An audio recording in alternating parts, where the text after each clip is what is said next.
Retour sur la situation au Venezuela après l'opération américaine du week-end dernier. Et en évoquant les attaques contre le pays, le président Donald Trump a mentionné le groupe criminel. Trem de Aragua, la faction opère déjà dans au moins 6 États brésiliens. Diosdado Cabello a pris la tête du régime chaviste après l'arrestation de Nicolás Maduro. Il a déjà ordonné au Trem de Aragua de contrôler les routes clandestines, les mines illégales, les rivières et les passages frontaliers avec le Brésil et la Colombie.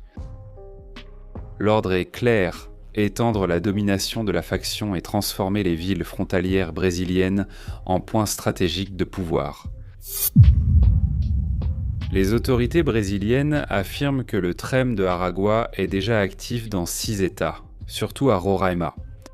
La faction agit de façon décentralisée, conclut des accords avec des groupes criminels locaux et profite de la fragilité des routes migratoires. À Pacaraima, des milliers de Vénézuéliens fuyant la crise. Face à la présence limitée de l'armée brésilienne dans la région, le doute grandit parmi la population brésilienne quant à savoir jusqu'où le gouvernement brésilien permettra l'avancée des factions dirigées par Diosdado Cabello dans le pays. Soyez les bienvenus à Vie à la caserne.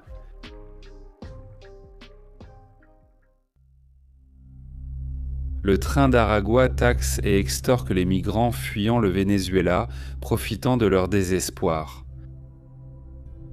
Cette pratique accentue la brutalité de la faction et montre comment Cabello exploite la souffrance humaine pour contrôler et financer. Le train d'Aragua est né dans l'état d'Aragua, au nord du Venezuela. Et depuis les années 2010, il a grandi jusqu'à devenir la principale structure criminelle du pays, s'étendant ensuite en Colombie, au Chili, au Pérou et au Brésil.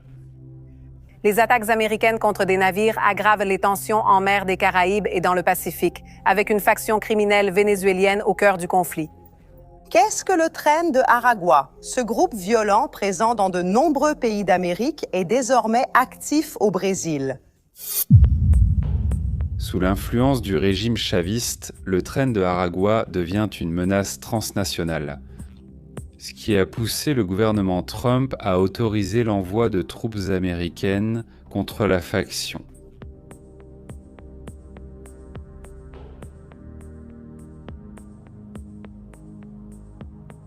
Donald Trump a récemment mentionné le Tren de Aragua pour justifier des opérations militaires contre le régime de Maduro. Selon lui, des membres de la faction ont été envoyés aux États-Unis pour terroriser les communautés américaines, ce qui a accru la visibilité internationale du groupe et la pression pour des actions coordonnées. Au Brésil, l'expansion s'est intensifiée dès 2022, touchant zones indigènes et systèmes pénitentiaires. Boa Vista, capitale du Roraima, observe des mouvements structurés de la faction liés à la migration et aux sentiers clandestins frontaliers. Les 7 millions de prix pour ce qu'il veut faire, tu comprends, pour mettre le feu, parce que c'est très puissant, tu vois. Il veut percer la guérite là-bas, tu comprends? La CIA surveillant le train d'Aragua dans le monde entier, il semble que l'agence opère déjà au Brésil. Pour éviter l'expansion de la faction et la création de nouvelles routes vers les États-Unis, la présence de la CIA au Brésil reste mystérieuse. Des rapports signalent des agents infiltrés dans la technologie, l'énergie et la sécurité. Ce réseau de surveillance montre que le Brésil est surveillé par les services de renseignement américains. La pression internationale augmente sous le régime chaviste, mais le gouvernement brésilien reste inerte face aux avancées illégales en frontière. Le président brésilien redoute que Donald Trump autorise des opérations militaires ou de renseignement au Brésil pour neutraliser le train d'Aragua. Des spécialistes estiment qu'une opération américaine contre le train d'Aragua au Brésil n'exige pas forcément une intervention militaire. Des actions de renseignement peuvent miner la structure de la faction, désarticuler ses connexions et affaiblir sa capacité d'expansion.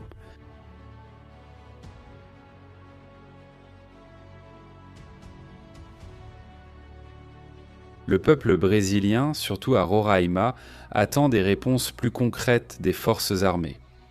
La brigade, qui a son siège à Boa Vista, Roraima, et dont la zone de responsabilité comprend la bande frontalière avec le Venezuela et le Guyana.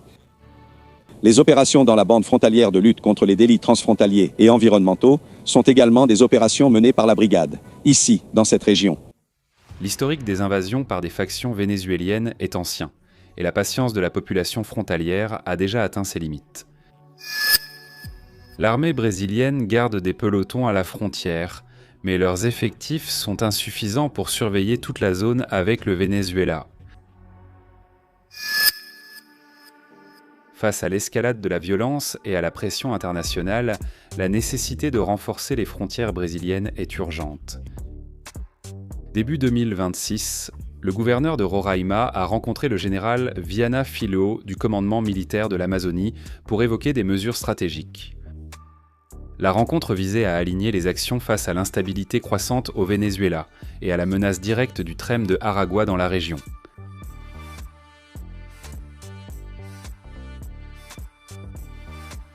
Pacaraima est devenu le symbole du chaos, où la ville fait face à une vague de migrants désespérés. Et la violence imposée par la faction qui prélève des péages clandestins au peuple vénézuélien et impose ses propres lois sur les routes de fuite. L'expansion du train de Aragua vers le Brésil montre comment Diosdado Cabello utilise le crime organisé comme une extension du régime chaviste. L'objectif est clair, dominer les routes, contrôler les territoires et accroître le pouvoir politique et militaire du Venezuela. La narration militaire à la frontière évoque une confrontation imminente entre factions armées et forces brésiliennes. Merci, bonne soirée, c'est ça. La police militaire de l'État de Roraima, sur ordre du gouvernement de l'État, nous renforçons la présence policière ici à Pacaraima, la surveillance dans le couloir commercial, la surveillance à proximité, sur les bords des chemins clandestins, des passages alternatifs. Le gouvernement brésilien actuel prendra-t-il une mesure plus énergique et enverra-t-il plus de militaires dans les zones frontalières ou tout restera-t-il comme avant avec l'augmentation de la violence dans des villes comme Pacaraima ? Partagez votre avis dans les commentaires et débattez. À la caserne de Vida, vous suivez toute l'actualité militaire. Likez, abonnez-vous et regardez une des vidéos à l'écran.